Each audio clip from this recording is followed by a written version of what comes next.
Hey everybody, it's Jimmy and Ange. Ange, what we're talking about today is a lot of people still believe that we're in a recession right now. Okay. Now we have a new president. Trump is in there, and he's definitely doing a lot of changes. Oh, big time. Okay, and this trade thing with Canada, this trade thing, with Mexico and the tariffs, and now China. We'll see what happens with all that. But at the same time, we might feel I'm not trying to make this into a political video at all, but we might feel some pain if we have heavy tariffs on China and China puts tariffs on us. So that in return will cause, a recession. I think that even though Trump is in office, we still have a big possibility of hitting a recession. We won't. No way. Here's the thing when it comes to China. China needs us more than we need them. Because China is a big export country. Like they make, all their clothes, sneakers, all their stuff, their product, and they send it out. And we're the big importer of it. If you took all of Europe as a whole, they don't even add up to 15-20% of what we take in, because those countries don't have the money. America has the money. We have the biggest economy in the world. We take it all in. So yes, you'll get some tariffs back and forth, but they'll be selective on it. Like they might put a tariff on something like rubber tires, things that like you'll be surprised what would affect. It's not going to be like you're putting it across the board and everything, and you're gonna notice everything go through the ceiling. And when you do get tariffs, sometimes stuff only goes up a nickel. So anyways, I pulled information from some articles and everything, and we're going to talk about them, and we could agree or disagree on why people think we're still in a recession. In the meantime, if you like this kind of videos, do me a favor, consider subscribing. It really helps out the channel, and it's greatly appreciated. All right, economic indicators and business performances. We're going to start there, okay? Negative GDP growth, while official reports may not confirm a recession, periods of stagnation or contractions raise concerns. So basically, we may not have negative growth, but we're not growing. Well, we will grow, and we'll grow as soon as the energy starts to flow, and it's gonna in the next couple of months. Okay, so basically, you're really putting all your emphasis on this energy thing, that if you start producing energy, everything comes down, because everything needs energy to be produced. Whether it's moving it in a truck, electricity, creating food products, everything is reliant on some sort of energy.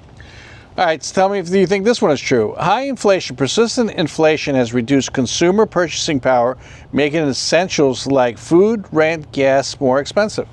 Well, I agree with that, yes. I mean, those all went up, and they went up for... Do you really think overnight that they're just going to go down? Do you know...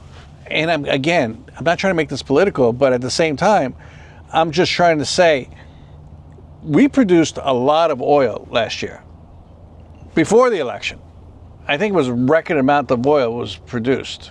Okay, yeah, there's environmental things, but I'm just saying is, even if they turn on, it could be a year, 2 years down the line before, we could see some benefits of it. Of the oil? No, it'll be within months. You think it's going to be all speculations? No, it'll be all within months, because once they start pumping the crude, once they start getting the natural gas out of the ground and everything, the market just drops across the whole entire world. It's no longer $90 a barrel. It starts becoming 60 and 54. So everything drops, and gas, like gasoline, is almost like it's based on a month by month speculation. So that's why they know what they bought it for today, it's what it sells for, say, next week or next month kind of thing. And once you get that stuff coming down, gas prices will drop dramatically. Once gas goes down, you'll get a lot of people feeling a lot better about themselves. Okay, what about this one? Rising interest rates. The Federal Reserve aggressive rate hikes have increased borrowing costs for mortgages, car loans, and credit cards. Now, they're really not that coming down. I mean, they didn't do a cut on the last one, right? From what I understand, they didn't do. Well, you don't want to cut the Fed rate. You really don't. You want to just leave it where it is. What you want to do is you want to cut interest rates. And what I mean by those interest rates is like a credit card interest rate. And there's two senators, one Republican, one Democrat right now, trying to push a bill through that will cap credit card interest at 10%. Right now, if you have a credit card, you're probably paying 29.9% interest. Which is crazy. Yeah, and they want to cap it at 10, which is help a lot I didn't of hear people. that. So, Yeah, but you read that? Yeah, it was on the news today. It was this All right, morning. you guys it's Google Bernie that. Sanders for the Democrats, and I think it's Josh Hawley for the Republicans. Okay. They both agree that they're trying to push that through. All right. So corporate layoffs. Major companies, including tech giants, banks, and retailers, have announced significant job cuts. And a lot of people are getting laid off. They are, but here's the one thing they don't tell you, which is kind of I went through the same thing. Like they'll lay people off, and then they'll you'll get your unemployment for the 6 months, whatever it is, and then the same company you work for will bring you back, but now you're freelance. Because what they're really trying to do is they're trying to get rid of certain things, like maybe contributing to your retirement fund, paying your medical, because some companies pay 100% of your medical. So they're trying to knock those expenses down. And if they can cut it by a certain amount, it works in their ability. But it's not like people are getting, now, not 100%. I mean, there are definitely people that are getting laid off and can't find a job even after their unemployment runs out. That's 1,000%, I believe that. But a lot of these companies are letting people go so they get them off their rolls. But they bring them back because when you bring back people freelance, they get another tax break. What about this one? People think a stock market, declines, like market volatility, losses that indicates like the S&P 500 and the Dow Jones create recession fears. Like it dropped and then went back up when they were saying, hey, you know what? Canada, the tariffs with Canada, Mexico, we had a drop in the stock market. Do you think that people are worried about the stock market? Well, put it this way, the stock market and the economy do not correlate together. They're two totally different things, and the only people that really get that are the people selling the stocks. All right. The average person thinks it's all tied to one, and it's not. All right, so let's talk about these, okay? Retail sales slow down. Consumer spending has softened with people cutting back on discretionary purchases, which is true. I don't know about that. I thought I saw something the other day where it said people were actually buying. Like spending. Now, I don't mean like they're buying houses and cars and vacations, but they did, like there was trends on like certain things were going up. All right, declining corporate profits. Many companies are reporting lower earnings, issuing weaker guidance for future quarters. That's where I come to where they start cutting down the employees. They start realizing. Well, you got to remember, a lot of companies have all right, federal government right now. There's over 20,000 people have done the buyout that Trump said either you come back to work first or you're out the door. Government workers. Yeah, so over 20,000. It's going to be probably close to maybe 40 by the time like the end of next week. I don't know what the buyout is. Like, I don't know I did see something on the news. I think it was like 6 months or 8 months. I thought it was a year. I thought they were going to be paid for a full year. I don't know. And then but the whole thing is, it's like, see, when you get a lot of those people are doing redundancy. You have 5 people doing the same job. All right, let's go into consumer and household financial struggles. Okay, so we're going to switch from business to consumer. Wage stagnation. Wages are often not keeping up with inflation. I agree with making it harder for workers to afford basic necessities. I totally agree with that. I agree with that too. Yeah, I agree with that. What about this one? Increased credit card debt. Consumers rely on credit cards more and more. Rising interest rates are hard to pay. If you pay the minimum payment, you pay it for 30 years. And it's weird because when I was saying before about the two senators getting together, last year the credit card companies made $105 billion in interest. Like that's the money they took in from everyone paying the interest. But credit card debt is at like 1.6 trillion. Yeah, it's stupid. Yeah. This one I agree with. High auto loan and mortgage delinquencies. A growing number of borrowers are falling behind on their payment. It's true. Like we have people that are like, when I said a $400 car payment, that's crazy, or a $500 car payment is crazy. Now there's people like $1,000 is normal, $1,200, $1,600. Yeah. I know people that have a car payment of $1,800, and it's nothing fancy. No. I'm paying them that right over there. Yeah. I pay $1,200 a month on it. Which I think is nuts. But here's the thing. When I bought it, I gave them zero, nothing, no money down, no nothing. Because if I was to drive that thing off the lot and someone hit me, I just lost my down payment. If I would have given them $15,000 or $10,000, I can take my $10,000 and my $15,000 and put it into something else that's made me more money, and I have already done that. Well, people are walking away from their cars. I'll tell you that much. Which is kind of crazy. I mean, I get it. If it's a crazy payment. I just happen to be lucky. I can make the payment. I could have put money down and got a lower payment, but I said, you know what? I'm going to take what I did was I took my $15,000 and I sunk it into I'll say a cryptocurrency is what I put it into. And I've made 10 times that on it. All right.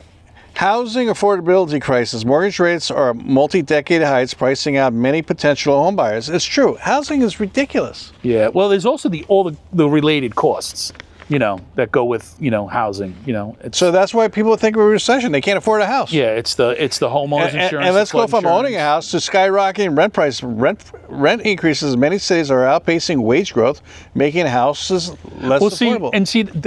And that's a correlation in there because when people can't afford to buy houses, apartment rents go up. Mm-hmm. When people can afford to buy houses, apartment rents go down.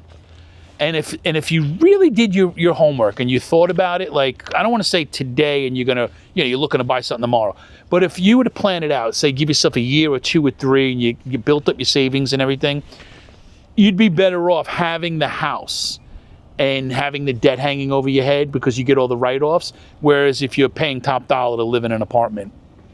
Yeah. All right, let's switch over to broader economic and social trends, okay? Supply chain issues persist. Outgoing global supply chains continue to raise costs and businesses and consumers. Now we got the tariffs. Okay? That could put a lot of people in the hurting. Put it this way. I know you don't think it's going to happen. It's not going to hurt anyone, the tariffs. They're not going to notice it. Well, if you can pay $7, $8 for a cup of coffee at Starbucks, believe me. But you have to understand, it's just like a tariff, You really think that the companies at the end of the day they're going to absorb the cost? They're not. They're going to pass it on to consumers. And even if they do, how much do you think the product's going to rise? You think it's going to go up $10? I think cars could go up, $2-3 grand. Then nobody buys them. Most people, put it this way, most people don't need to buy a new car today. I'd probably say over 90% of the people in this country do not need to buy a new car. All right, let's talk about this one. Tell what's your opinion on this one. You guys comment below too. Bank failures and financial instability.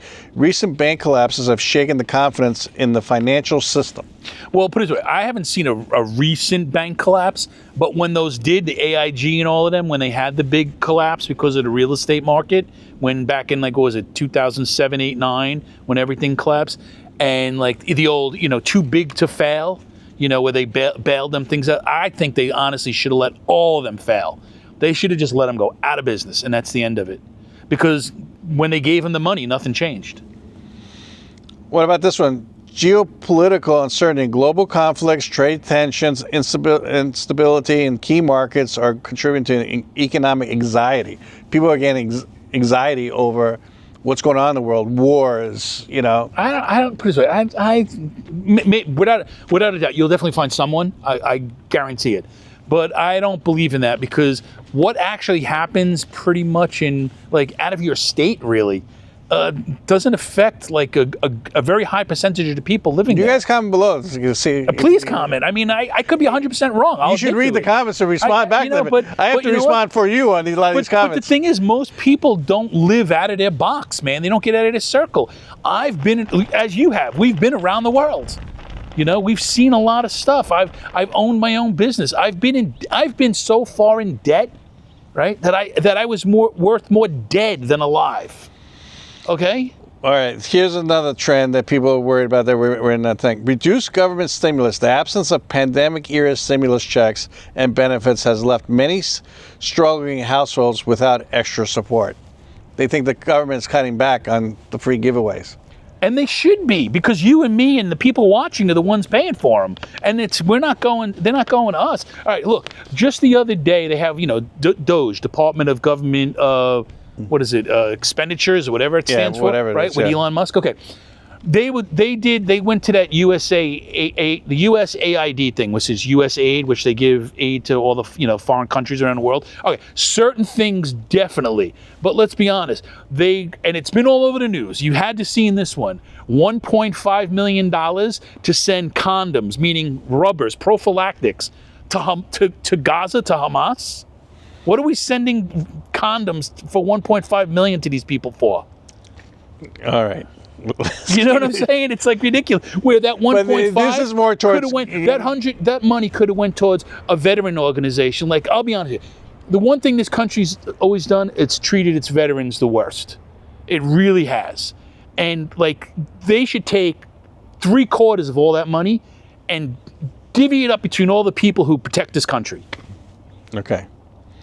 Weaker consumer confidence. Surveys show that consumers feel pessimistic about the economy and their financial future. Now, I could say that I've talked to a few people because I did a survey on this, and they feel a little more positive now. I guess they're Trump fans, but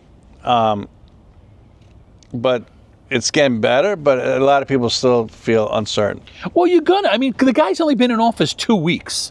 What do you think the guy's going to do? He's not Jesus. No, I know, but I'm going by the survey. Here's one thing that people don't want to admit to. The last 4 years have been such a disaster. And it's like a nuclear dump, a waste site for last 4 years. Okay, we're not going into... No, but what I'm trying to say, so when the new guy comes in, everyone thinks that this guy can just like snap his fingers and everything's changed. It's going to take months. It might even take a year or two. Okay. All right. Don't go down the political trap. I'm not, but but you are. Why? You can't admit that the last 4 years sucked beyond belief? Well, some people watching this probably think there was. And you know what? God bless them. Believe what you want to believe. But when 3/4 of the country turns around and says, "Yeah, we're going down the wrong path," come on. Okay. Real estate market decline. Home sales are dropping. Some markets are seeing price corrections. It's true. It's happening here in Florida. Yes. So people, bought their houses at the peak markets. Yeah, they paid say $500,000, but and now it's worth $400,000. Yeah, I understand. They're underwater. You're underwater, which hurts. And the other thing that's not helping, okay, is recession talk from experts and media, economists, investors, financial analysts, warning of economic downturn, reinforcing public fears. Like a lot of people, listen, even on YouTube, there's more negative videos than positive videos because for some reason they draw views. They gravitate to negative videos. Put it this way, it's in Hollywood, we call it the train wreck. That's what we call it in Hollywood. Everybody wants to watch a car accident, a train wreck. Nobody's ever going to look at the nice flowers and the balloons on the side of the road and it says, "Have a happy day." Nobody cares for that. But when they see the car turned upside down or the train off the tracks, everyone's watching. Like, the expression of rubbernecking? Mm-hmm. And that's when, like, a car accident happens on the freeway or the parkway, whatever you want to call it, and everyone's slowing down to look at the traffic, to see what the accident was. And then they create 5 more accidents. And everyone loves disaster. I hate to say this, and people out there in YouTube land, even your own friends want to see you fail. They really do. I don't believe that. No, it's true. You know why? Because misery loves company. I don't. You kidding me? I can guarantee. I'm not going to name names because I don't want to piss friends of ours off. But I've already heard stories because you and me and we do this little thing, and people have literally through the grapevine come back to me with negative comments about us. Really? Yeah. And know what I say to them? Because you know why? Because they're just jealous. Jealousy is a big problem of it. And like, if you watch any news today, everyone was screaming about, like, the funniest thing was Chuck Schumer, and he was talking about the tariffs to Mexico. And he held up an avocado, which I get because 90% of our avocados come from Mexico. Right. And the rest of them come from California. California is the biggest producer of avocados in America. But then he held up a Corona beer. Corona beer is not Mexican. It's not. Okay? And that just goes to show you the mentality, the stupidity. Anyways, what do you guys think? Do you guys think we're in a recession and heading towards a recession? What do you guys think about the economy? And what do you think it's going to look like a year from now, 6 months from now? Greatly appreciate you guys watching. Do me a favor, consider subscribing. It really helps out the channel. Very motivational. I know sometimes we say things that you guys don't agree with, but I really greatly appreciate you No guys hard watching. feelings to anybody. We love you all. Yeah. And do me a favor, watch this video over here. I picked it out just for you guys, and we'll catch you on the next one. Thank you, and have a great day.